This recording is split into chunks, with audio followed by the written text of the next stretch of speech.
محمد. اللهم صل على أعوذ بالله السميع العليم من الشيطان الرجيم. بسم الله الرحمن الرحيم. إن الله وملائكته يصلون على النبي يا أيها الذين آمنوا صلوا عليه وسلموا تسليما. اللهم صل على محمد وآل محمد.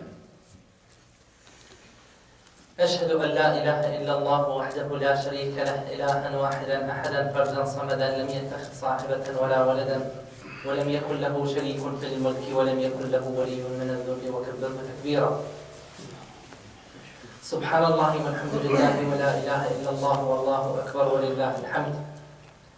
السلام على ملائكة الله الصالحين، السلام على الأنبياء والمرسلين، السلام عليك يا رسول الله يا من بعث رحمة للعالمين، السلام عليك يا أمير المؤمنين، السلام عليك يا فاطمة الزهراء سيدة نساء العالمين، السلام عليك يا أمير المؤمنين علي بن أبي طالب عليه السلام، السلام على الحسن وعلى الحسين وعلى علي بن الحسين وعلى محمد الباقر وعلى جعفر الصادق وعلى موسى الكاظم وعلى علي الرضا وعلى محمد الجواد وعلى علي الهادي وعلى الحسن العسكري وعلى الحجة القائمة بالحق.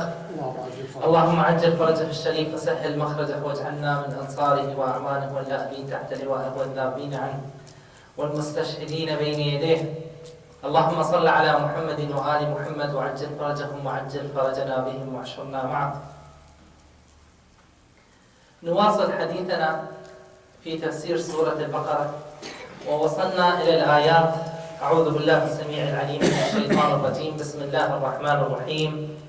يا أيها الناس اعبدوا ربكم الذي خلقكم والذين من قبلكم لعلكم تتقون الذي جعل لكم الأرض فراشا والسماء بناء وأنزل من السماء ماء فأخرج به من الثمرات رزقا لكم فلا تجعلوا لله أندادا وأنتم تعلمون وإن كنتم في ريب مما نزلنا على عبدنا فأتوا بسورة من مثله وادعوا شهداءكم من دون الله إن كنتم صادقين فإن لم تفعلوا ولن تفعلوا فاتقوا النار التي وقودها الناس والحجارة أعدت للكافرين وبشر الذين آمنوا وعملوا الصالحات أن لهم جنات تجري من تحتها الأنهار كلما رزقوا منها من ثمرة رزقا قالوا هذا الذي رزقنا من قبل وأتوا به متشابها ولهم فيها أزواج مطهرة وهم فيها خالدون.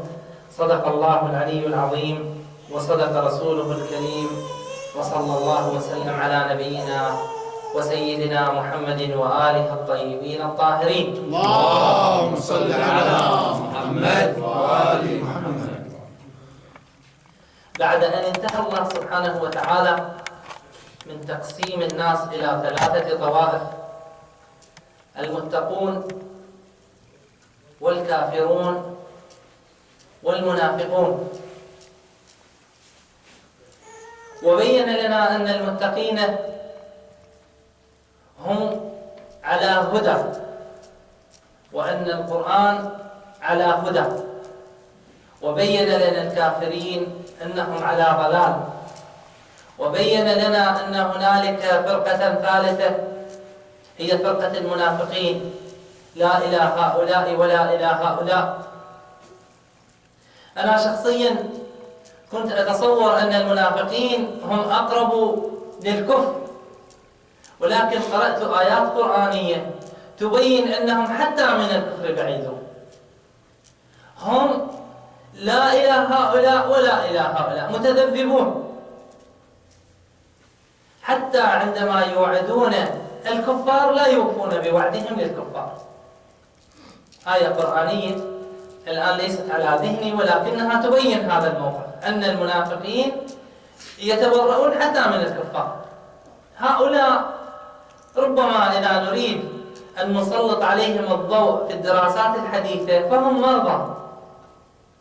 مرضى نفسيون، لم تكتمل عندهم القناعات ولم تتبين، فتراهم يطمعون من هنا ويطمعون من هنا، وهذا هو سبب التذبذب الذي عندهم. المهم، بعد أن قسم الله سبحانه وتعالى الناس إلى ثلاثة طوائف وتحدث عن المنافقين وبين صفاتهم. الآن ينتقل إلى موضوع آخر.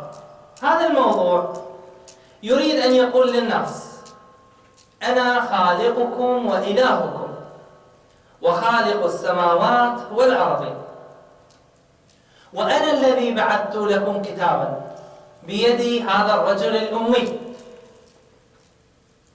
وهذا الكتاب لا شك فيه، من جهة أنه كتاب، ومن جهة أنكم لا تستطيعون الإتيان بمثله. فهنا الله سبحانه وتعالى يتحدى الناس ويتحدى كل المخلوقات، الجن والإنس والملائكة وكل من هو غير الله سبحانه وتعالى. يقول لهم: لا تستطيعون الإتيان بمثل هذا القرآن ولو كان بعضكم لبعض ظهيرا. يعني حتى لو الجن والإنس اجتمعوا على أن يأتوا بمثل هذا القرآن لا يأتون بمثله، سواء كان الضمير يعود على الرسول صلى الله عليه وآله الرجل الأمي، لأن هذا القرآن جاء من يد هذا الرجل، أو سواء نسبناه إلى الله سبحانه وتعالى، فأنتم لا تستطيعون الإتيان بمثل هذا القرآن. بل ويتحدانا في مواضع أخرى من القرآن الكريم أننا لا نستطيع أن نأتي بسورة، وفي مواضع أخرى لا نستطيع أن نأتي ب10 آيات، وفي موضع آخر آية واحدة لا نستطيع أن نأتي بها. وهذا نفس التحدي هو دليل على أن كتاب الله ليس من البشر، وإلا لو كان من البشر لجاء البشر بمثل هذا القرآن. هنا موضوع الإعجاز. الإعجاز أمر خارق للعادة، يعرفونه تعريفات كثيرة. هل إن الإعجاز شيء لا نستطيع الإتيان بمثله ولكنه يمكن الإتيان لو توفرت الأسباب؟ يعني مثلا النار من طبعها الإحراق، كلما وجدت النار فيوجد ماذا معها؟ الإحراق. فإذا وجدت نار وليست محرقة، فهل هذا الأمر طبيعي أو إنه خارج طبيعة النار؟ خارج طبيعة النار. هذا الأمر الخارج طبيعة النار نحن لا نستطيع عليه، ولكن الله سبحانه وتعالى يستطيع عليه، باعتباره هو مسبب الأسباب وعلة العلل، هو مكون المكونات، فهو الذي يستطيع.